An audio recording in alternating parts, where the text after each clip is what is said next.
Oh, hello. We were just talking about you. It's Mac NN. One more thing, and you're smart. You're smart. Come over here. You'll know this. Is it too early to say happy holidays, or is it just too American? Hello, I'm William Gallagher. Let's settle for a British hello, and I'd actually possibly a Welsh one as well. Malcolm Owen. Hello. I saw the Coke truck. Oh, you are my hero now. No.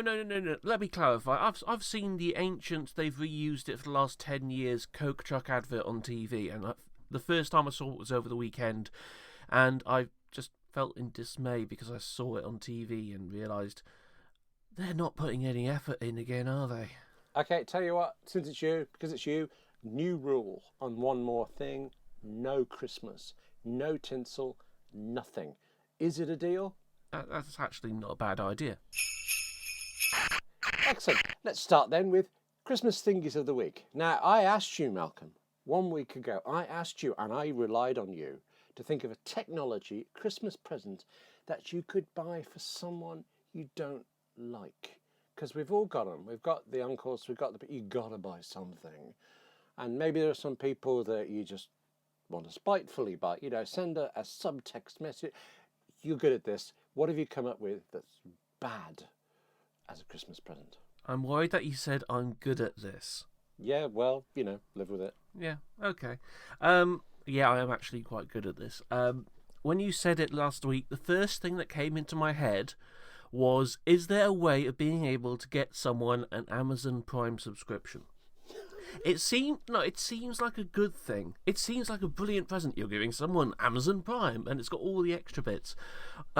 The problem with it is you're basically buying a gift for someone where the only way they can really get true value out of the gift is if they spend a lot of money. And the more money they spend, the more value they get out of the gift. It's the gift that keeps on costing. The gift that keeps on taking, yes. Okay, well, interesting.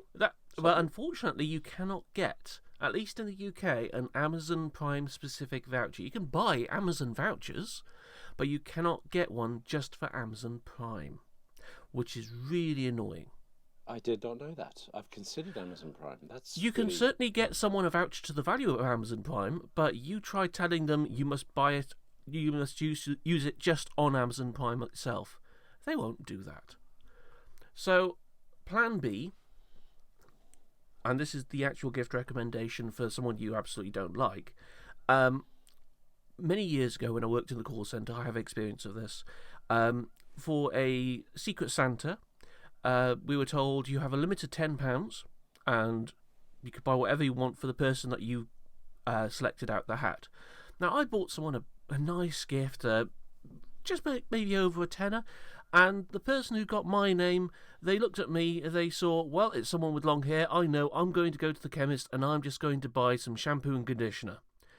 And to me, that, for the rest of the week, and quite frankly, up until now, it's still got the subtext of someone saying, that person needs to wash their hair. Yes, that is how I would have taken it as well. I'm sure it wasn't meant that way, but it's how it was received. It wasn't meant that way. Do you know how I know it cost £2? The price was still on? The price was still on, and it was buy one, get one free. And they only gave you one of them. No, okay. Yeah. Half the insult, but still. But anyway, for my selection this time, it is, you want something nice, so it seems, oh, that's quite nice, but then you want them to think about it, and it's a slow burn to an insult. So I'm. Wait. Hang on. You're not buying me shampoo, are you? Or armpit deodorant? No. In that case, you would like this. An Amazon Kindle. It doesn't seem horrible on the face of it, but you're giving someone an ebook reader. For a start, you're giving something to someone that has been replicated in apps that they can use on a tablet or a smartphone easily, or on a notebook, or quite frankly anywhere. You don't have to have the physical device anymore. You've got apps, so it's kind of a waste to get them this. But also, aside from getting them to buy even more books, which again rolls into the gift that keeps on taking thing, you're also saying, I don't think you're intelligent. Read more. Now to you and me, who actually reads books every so often, it's kind of okay. But to someone who doesn't read books, to the person who thinks that the X Factor is the height of entertainment, a Kindle is kind of a waste. So, people who don't read books and think that X Factor is the height of entertainment, do you know many ITV executives in your life? Luckily, no. Funnily enough, I do. But, okay, that's another story. I have a small problem with this. I like the idea. I love the cunningness of the slow burn thing.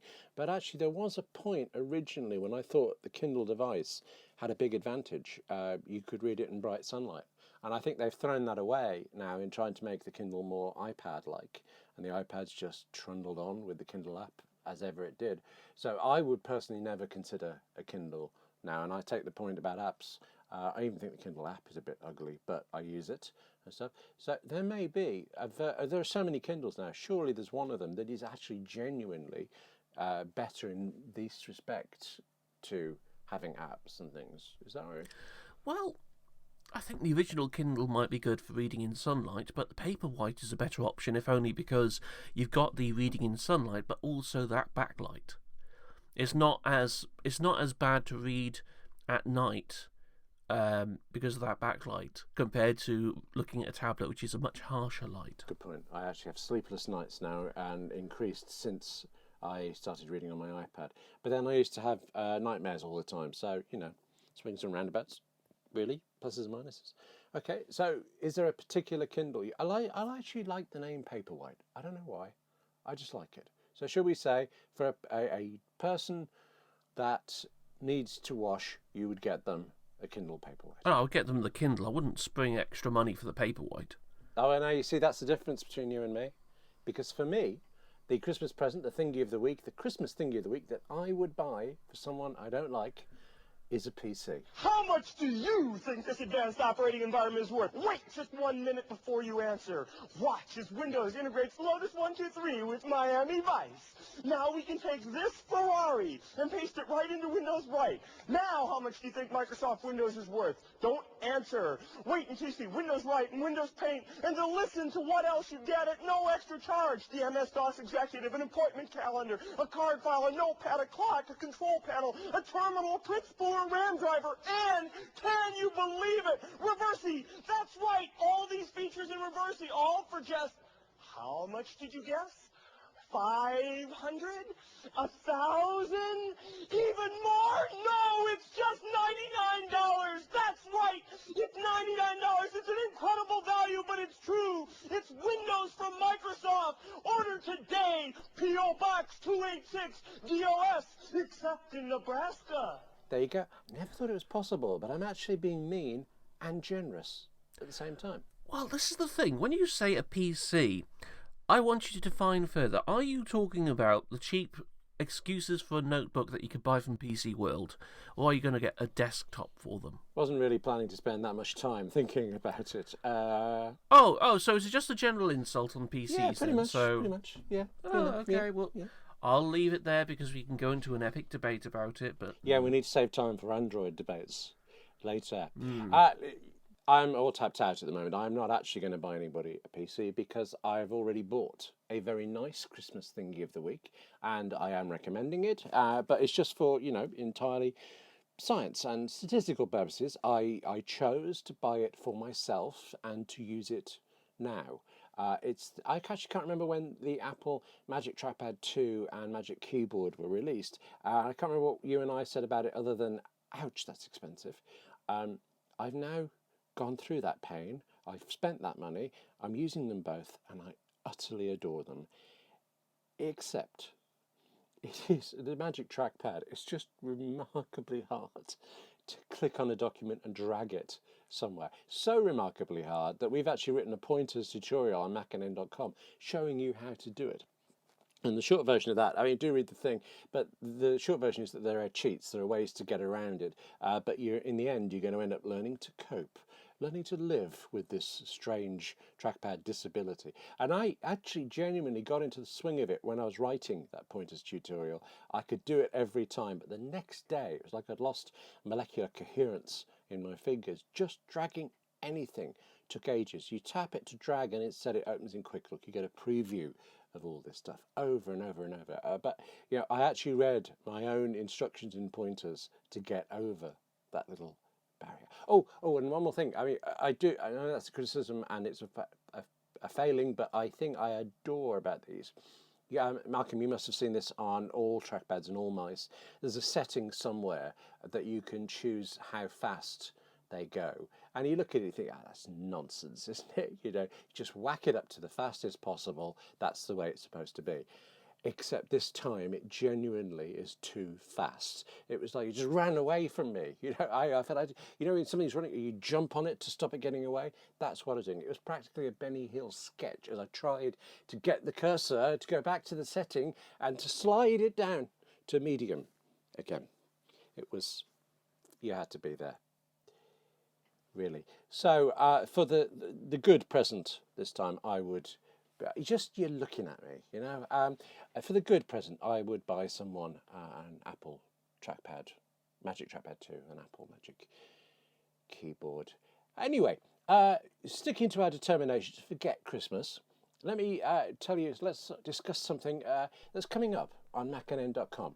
Hang on, hang on. I haven't done my good one. Hang on, I thought the Kindle one segued into being a good one. You have a completely different... No. Oh, let's have that. No, the Kindle's still the bad one. That's a really clever bad one. The Kindle's only good if you are giving it to someone who actively reads. It's not brilliant for anyone who doesn't actively read. It's fine lines, isn't it? Christmas buying. This is why it's so complicated. Give me the bad one. I'm looking forward to this. The bad one. No, the good one. The good one. Yeah. The good one, because last week you said just bad gifts. I wasn't told about the good gifts until basically about 20 minutes ago. Wait a minute, you mean you don't spend every living day thinking about nice presents for good people? Are you not Santa, secretly? No, I did play Santa once on stage in primary school, but no. Well, the good gift, because ideally a good gift is something that's designed specifically for that person. So you sit down and you think about what that person does, and quite frankly, I can't really be bothered to do that if I'm doing it for a lot of people at once. So a good generic gift, quite frankly, I'm looking at here.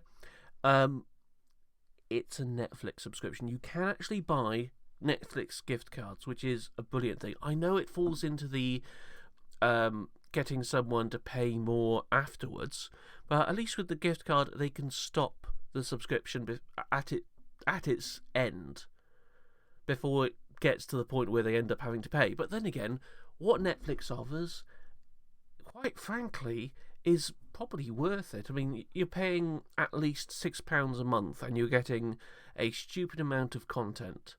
You're getting unique content. So, I've forgotten the name of him. The blind lawyer dude who goes out and beats people up. You're just making up TV shows now. No, Daredevil, that's it. Oh, Marvel's I was thinking Daredevil's Ironside, on but there. that's a different disability. Okay, I'm from a different era, in fact. I'll be quiet now. Yeah, and then you got the more recent Jessica Jones that went on it, and everyone's going... Sorry, who is Jessica Jones? I hear the name, and I don't have a clue who this woman is. You are a hard-drinking, short-fused mess of a woman. All I have is my professional reputation. Jessica, let's start now.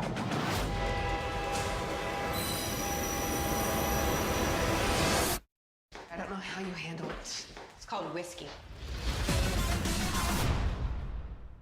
I initially thought it was a clothing designer from Bontaberum, but no, it is actually a Marvel character. It's she's a superhero who doesn't want to be a superhero. She's got all these powers, but she can't do. But because of an incident that happened, she's not wanting to be a hero, so she becomes a private detective. And now that incident is coming back to haunt her. Cue 13 episodes of David Tennant. Right, I was off in circles there thinking a superhero who's a woman. I mean, about time. I know there's Wonder Woman, but have you heard the theme to Wonder Woman? It goes on about her satin tights. I think nobody sings about Superman's underwear and things. So, what sounds like a potentially interesting woman superhero is good, and then you throw in David Tennant at the end. Yeah, I know we are going slowly towards off-topic territory. Yet another wonderful podcast from Mac and N. But you have so much entertainment on Netflix, even though it seems like a lazy gift, getting someone a gift card for a service that many people already have. It's still brilliant on both sides, both for existing subscribers so they don't have to pay for it, and for non-subscribers because you're introducing them to a massive amount of content. But let us stop. You said we were going off topic, and we were. Let's get back onto the topic, and that topic was Christmas. So let's leave that. No more Christmas. Except there is this big whole series of things coming on macandn.com. You know, there's a website as well as all the yattering and stuff. Whole series of things that I've been working on, and I know you've been working on as well. It's a series of guides, really. A series of Christmas gift guides devoted to, I can't think of a description, types of people, if you like. So our writer Amber Neely, she started it off with a guide to what every student needs. And here's the thing with Amber, she is a student. Now that is dedication. She enrolled in studies last year, the year before, whenever it was, specifically for today to be able to research this. Malcolm, you said you were sick of working out ideas for lots of Christmas people. Have you been writing a Christmas guide for someone, and how slavishly dedicated to the cause have you been? You and your build-ups. I'm sorry, but you're worth it. We're back to shampoo again. Yeah. No one outside of the UK is going to get that joke, but never mind. We've got a list of different types of people and scenarios that we're going to be giving gifts to, or theoretically speaking. And I've been allocated two to do with deals, macandn.com. It's a good thing, the deals stuff. I like. I mean, you handle all that. I'm always very impressed with what comes up with it. And there's another one from the list that we've been allocated, which is for switchers. Now, avid readers of the site will know that I've done the Back to the Mac series of articles where I returned to OS X by using OS 10. Okay, oh, calm down. Sorry, let's just check. You came back to Windows OS 10, to Mac OS 10 from Windows 10p. Carry on. It's just the name. Calm down. Actually, in all seriousness, I had a couple of friends that were talking about moving to Macs, and I recommended that they didn't move because I knew how deeply into Windows they were, and I thought adjusting to it. They had a lot of work on and stuff. I think they had the time to learn a different system, and I thought they'd actually regret it. And I have to say, they completely ignored me, and they just changed anyway and have never gone back. They're very happy. But it's a bigger deal than I think I would have thought until I was, asked the details. I know the process of going from a Windows PC to a Mac, so I've got a few ideas of things to get at least someone who's either switching themselves or getting someone else to switch over. I think maybe I'm projecting them because I used to have a job where I would spend one day on a PC and the rest of the week on a Mac, and every time I went to the PC I really struggled to just find where anything was. I'd have to download something and I would genuinely struggle to find where it is, and I'm sure that seems obvious to you, and on a Mac it's very obvious to me, but it's like every time I had to relearn where in the world has this thing been saved, and I found it very exasperating, and it's not the reason I've gone for Macs, but it's the reason I've stuck with one platform. Am I just maybe thick? That would explain a lot of other things too. But going back to the original subject, gifts. Very subtle, very kind of you there. Yes, back to the original subject of gifts. I know that the switching article is going to be quite a way away. It's going to be much closer to Christmas than now, so I've got plenty of time to think about it. But I think the main things to get when you're buying for someone who's switching over is things that certainly help with the experience in terms of on their new platform. So switching over to a Mac at the same time as buying the Mac Mini, I didn't have to, but I went out and bought a keyboard.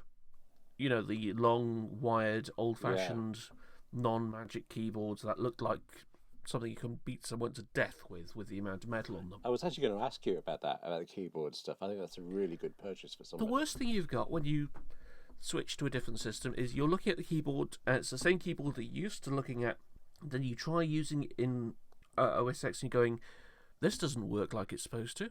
And there's slight changes in symbols and everything, and then you end up having to get little stickers out and putting them on the keys, and you're going, I'm having to write on this. I don't like having to press down on the sticker all the time if I want to remember where the quote marks are now, because they still haven't switched over, because Apple. Actually, I slightly disagree with that. I think because Microsoft, but I'm the same as you. I can't bear typing through stickers. I hate them on trackpads on laptops and things. They're just enough already. But yeah, just get the damn keyboard. Granted, it's a metal and heavy and therefore expensive, but just get the keyboard and let them see where the symbols are and make it as easy as possible for them to at least learn everything they need to. Remove that little pain point. Isn't it interesting? One of your recommendations is actually my good Christmas gift of the week, a keyboard. It's amazing the crossover. I know Apple is doing this at the moment. They've got categories out for the photographers in your life and things. I'm sort of into photography. I glanced at it, but it's amazing how things cross lines. Like, for example, what I'm doing at the moment. I mean, actually, as we speak, I'm working on mine. I'm writing a Christmas guide for the writer in your life. And keyboards are a part of that and things.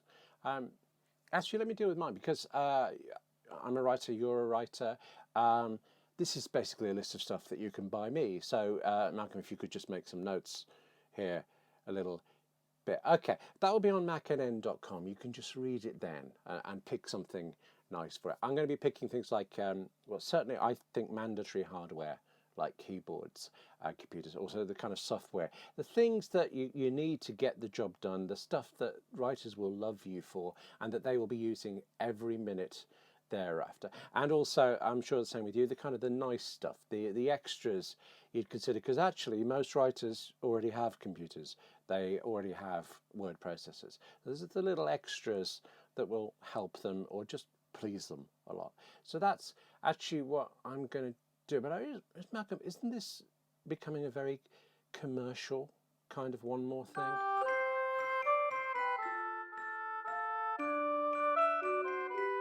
I think we're going a bit far, don't you? Probably, yes. Yeah. Isn't Christmas really about joy and fat Santas? Isn't it about giving in the truest sense, the sense of giving something priceless yet free?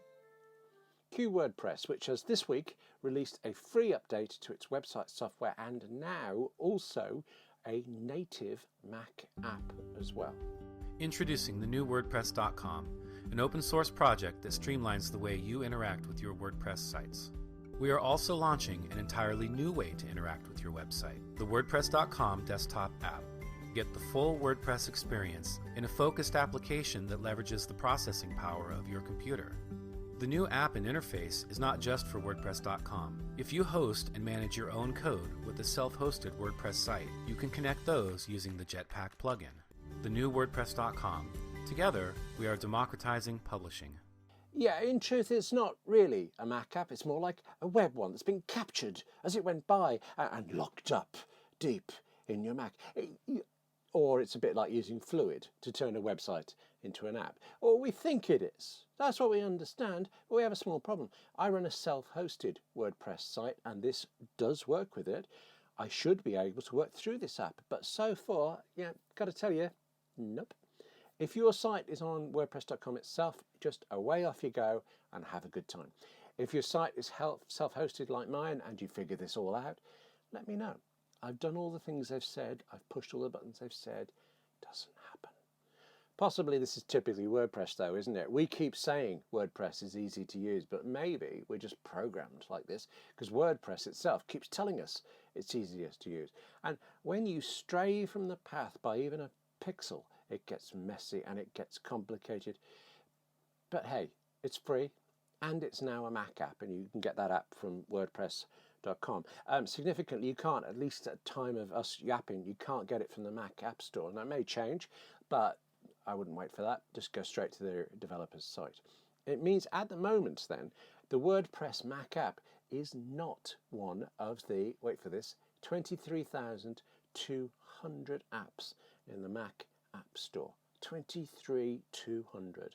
Sounds great, so you compare it to the 1,079,705 iPhone apps currently in the App Store, of which Apple says this week they've been downloaded a total of 100 billion times.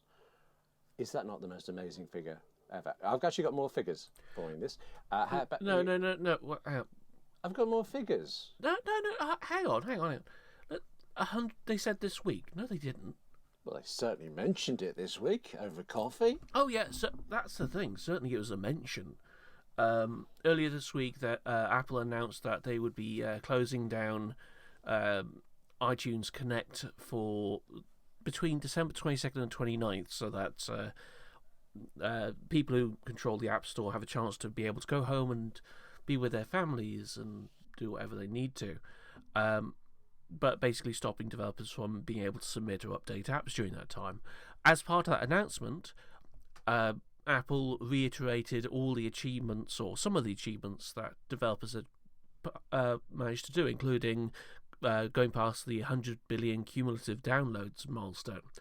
The thing is, that's something that they did earlier this year. They did that during WWDC. There was even you could even go and look at the video, and you've got Tim Cook standing on stage in front of a large sign saying 100 billion app downloads. 100 billion apps downloaded. All right, how about this then? Opposite of 100 billion, 103. That's the number of apps I have on my iPhone. And so far today, I was working this out on my fingers, I've used 11. It started with the clock waking me up, and it continues at this moment with the thingy that's letting me speak to you, the recording thingy. So that's 11 apps. How many iPhone apps have you got, Malcolm? I can tell you that I've got one Apple app on a mobile device, but not iOS apps. So you've got one app. You therefore have 99 billion 900. You have a few more to try out, really, don't you? I tell you what, here's one to try as soon as you can. Apple Pay, because one more thing is very much a UK, I think, podcast. We just natter over here while America sleeps and things like that. To be even more specific than UK, we can go hyper local here and talk about London. I mean, neither you or I are in London, but I do occasionally go there. And if I went any Monday between now and December the 14th, MasterCard would pay for my London Underground transport. And I worked out, I am actually going to London on the 14th. If I use Apple Pay, and I use Apple Pay linked to a MasterCard credit card, I'll still pay the money I pay as ever, but they will refund me up to the value of something like £27.90. It's a really odd figure, and they must have worked out zone numbers or something. I reckon they will pay me £5.80, and I think that's very decent of them. Does it stir you with feelings of joy and Christmases that MasterCard is doing this for Londoners? No. But I must add that it's not just the London Underground, it's across the entire TfL, Transport for London network. So Underground, buses, tram, DLR, London Overground, most National Rail services in London on those days will be covered by it. It does make me feel that our Christmas guides and things, our technology guides, are possibly first world issues. It's in a different sphere, maybe. But doesn't mean I'm not going to carry on writing mine. I need to go off and finish mine. Don't you need to start doing your switches guide? Because I'm kind of waiting for that. See where you go with that one. When we say goodbye in a minute, is that what you're going to go off and do next? You're going to be writing? Yes, I'm going to go off and have a cup of tea. Actually, I'll put the kettle on and I'll have one as well. Nice talking to you. Speak to you next Thursday for one more thing. Goodbye. Goodbye. I'd rather a coffee.